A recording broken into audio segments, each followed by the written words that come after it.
Tere tulemast kõigile Johannes Aaviku seltsi liikmeile ja neile, kes veel ei olegi liikmed. Aga et meil siin mõnusam oleks olla, siis võib-olla istuksite ettepoole sealt tagumistest ridadest ära, näete paremini ja kui teil küsimusi tekib, siis on lihtsam teie juurde mikrofoniga tulla. Palun siis need avasõna kuvad. Nii, et veel kord tere tulemast. Algus on siin. Nagu me kõik teame, siis Johannes Aaviku sünnipäev on 8. detsember ja tänavuni siis möödub tema sünnist 145 aastat ja toreda kokkulangevusena möödub tänavu teadmata kuupäeval vist Eesti raamatusünnist 500 aastat.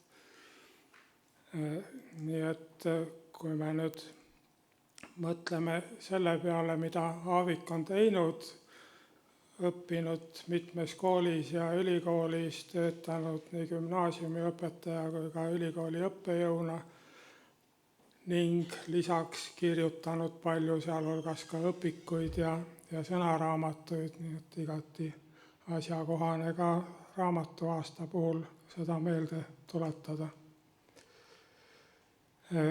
Kuidas juubeliaasta seni on kulgenud?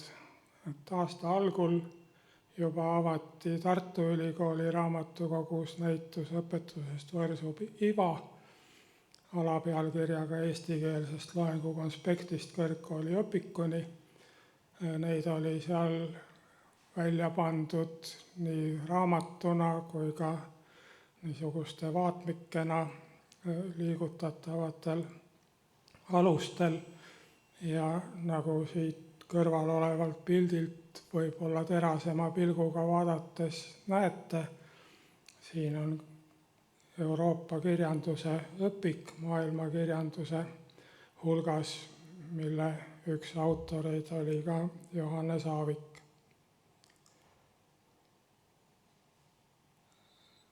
Vabariigi aastapäeval tähistasime siin ülikoolis seda pidulikku päeva Balti Filmi- ja Meediakoolis valminud saatega Eesti Vabariik 107, targa eluviisi tähestik.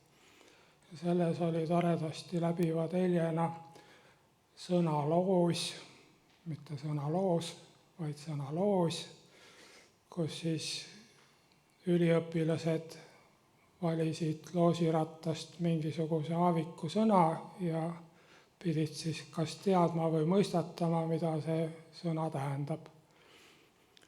Ja siin kõrval oleval pildil on, kui paistab, käsil parasjagu sõna luger, mis on tänapäeval paljudele tuttav, aga hoopiski mitte selles tähenduses, mis Aavik pakkus kunagi.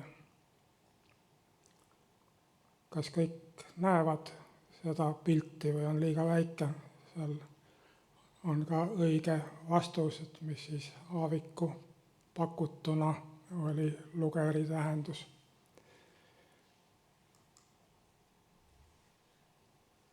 Edasi kuu hiljem oli meil teatavasti emakeelepäev ja emakeele nädalal sai Delfi Fortes igaüks end proovile panna taas Aaviku sõnade testiga ja selle koostas siin tänagi meiega koos olev Loviisa Mänd. Seal ta istub tagapool, ei raatsi ette tulla.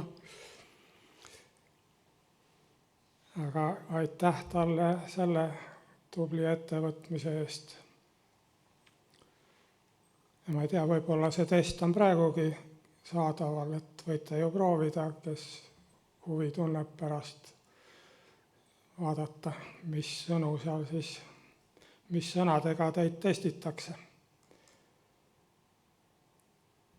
Ja emakeele nädalal ilmus meie ette siin ülikoolis ka niisugune sõnapilv märksõnadest, mida seni tänavu Tallinna Ülikooli kohta oli tarvitatud. Nagu näete, seal kõige rohkem on tarvitatud õpetajat, siis ka keel, laps, edendaja, kool, ülikool, riik, õpilane ja nii edasi.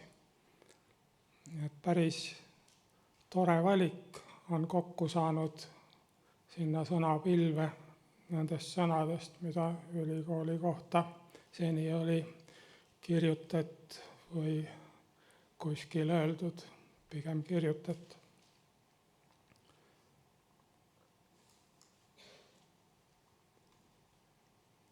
Juba möödunud aasta Aaviku sünnipäeval kuulutas Johannes ja Joosep Aaviku Majamuuseum välja esseevõistluse "Mida sina igatsed?", mis su kaasaeglasele utoopiline tundub. Ja selle taga oli siis Aavikute Majamuuseumi arendaja Merit Karise, kes istub siin ja räägib meile täna ka. Ja Aaviku seltsi liikmetest olid žüriis Olavi Pesti, kauaaegne Saaremaa muuseumi teadusdirektor, ja Kaarina Rein, kes on ka täna siin ja räägib meile üht aspekti Johannes Aaviku tegevusest, temaga seotust. Ja mida siis žürii arvas? Võistluse saagist hinnati parimaks sõrulase Mari Lepiku töö ja siin siis lühidalt žürii arvamus sellest. Mari Lepik seal essees siis soovis härra Aavikuga kohtuda ja žürii leidis, et Aavik võiks sellisel kohtumisel uhkust tunda küll, kui hästi ja vürtsikalt eesti keel kõlab tänavu.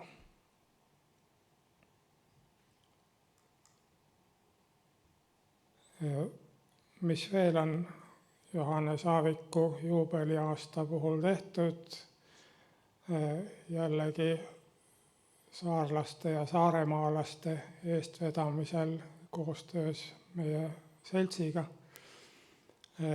on alates veebruarist Saaremaa Teatajas ilmunud iga kuu sõnalaast mõnest Aaviku edetud uudissõnast ja neid sõnalaaste on enamasti kirjutanud meie seltsi liikmed, need, kellel huvi on, võib kiigata Saaremaa Teatajasse ja üles otsida need Johannes Aaviku sõnu käsitlevad laastud.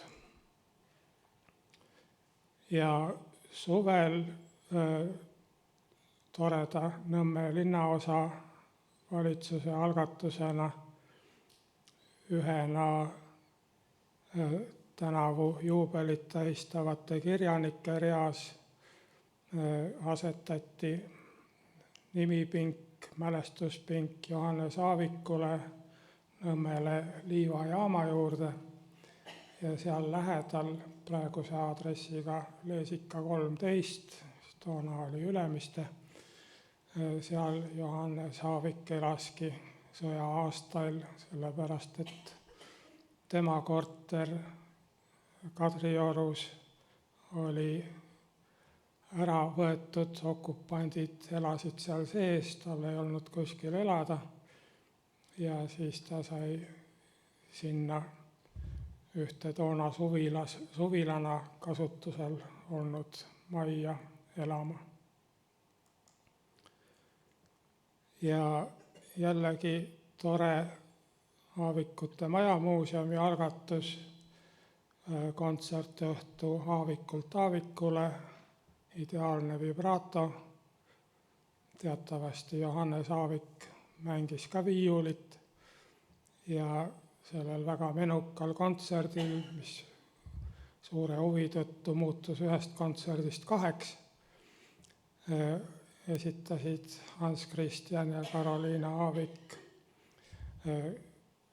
esimeses pooles oma valitud muid palu ja teises pooles siis neid palu, mis olid Johannes Aaviku lemmiklood ja mida Johannes Aaviki omal ajal oli mänginud. Ja muide, Hans Christian Aavik seal 2 loo vahepeal nentis, et Aavikul pidi olema ikka vägagi hea viiulimängutehnika, kui ta nii keerukaid lugusid suutis mängida. Nii et võib ju mõelda, et Johannes Aavik oli harrastaja viiulimängu alal, aga võib-olla oli temalgi mõni ideaalne vibraato seal mängus sees. Ja lühidalt meeldetuletuseks mõni punkt Johannes Aaviku elukäigust, mis seostub tänase konverentsi põhiteemaga. Helsingi ülikoolis ei saanud ta järjepidevalt õppida toonaste olude tõttu, siis vahepeal käis Peterburis ja õppis prantsuse keele õpetajaks, kellena siis hiljem ka töötas. Ja kui Eestist sai vabariik, siis Johannes Aavik töötas Eesti koolides eesti, prantsuse ja ladina keele õpetajana, pärastpoole ka Tartu Ülikoolis eesti keele lektorina ning eradotsendina ja 30. aastate keskpaigast tegutses eestikeelse hariduse edendajana mitmes ametis. Ja siin väike valik Aaviku kirjutatud raamatuist. Üks tema peateoseid kahtlemata on paks eesti õigekeelsuse õpik ja grammatika. Ja sõja lõpul Rootsi pagenuna aitas ta seal Uppsala ülikoolis kõigepealt koostada Eesti põgenikele mõeldud rootsi keele õpikut ja töötas siis ka Stockholmi ülikooli Ungari keele instituudis saksa-saami sõnaraamatu toimetajana, kuni jäi ametlikult pensionile, aga tegutses edasi.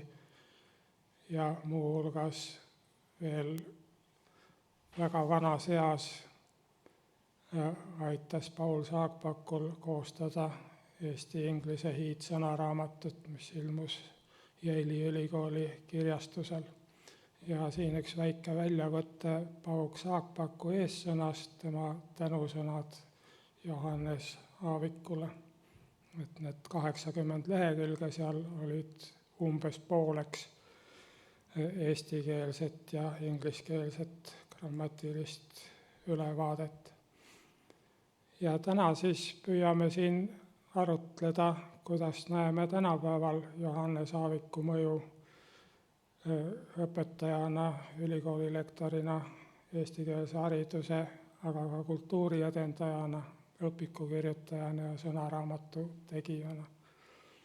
Nii et veel kord tere tulemast konverentsile ja läheme ettekannete juurde, aga enne üks praktiline nõuanne, et igal esinejal on kõneks aega 20 minutit, sellele siis järgneb 7-8 minutit küsimusi, vastuseid ja arvamusi.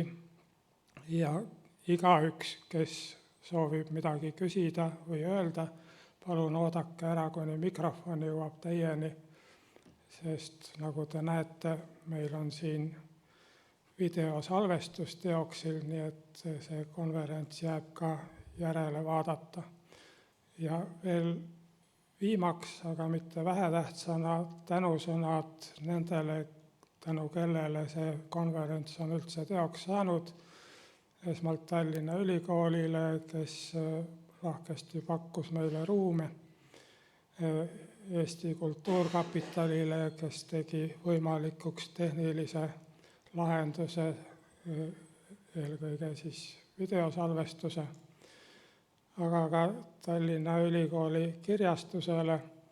Siin ees laual on väikesed lehed, kus te leiate nende 2 raamatu sooduskoodid, nii et saate poole hinnaga osta, kellel huvi on neid raamatuid Tallinna Ülikooli e-poest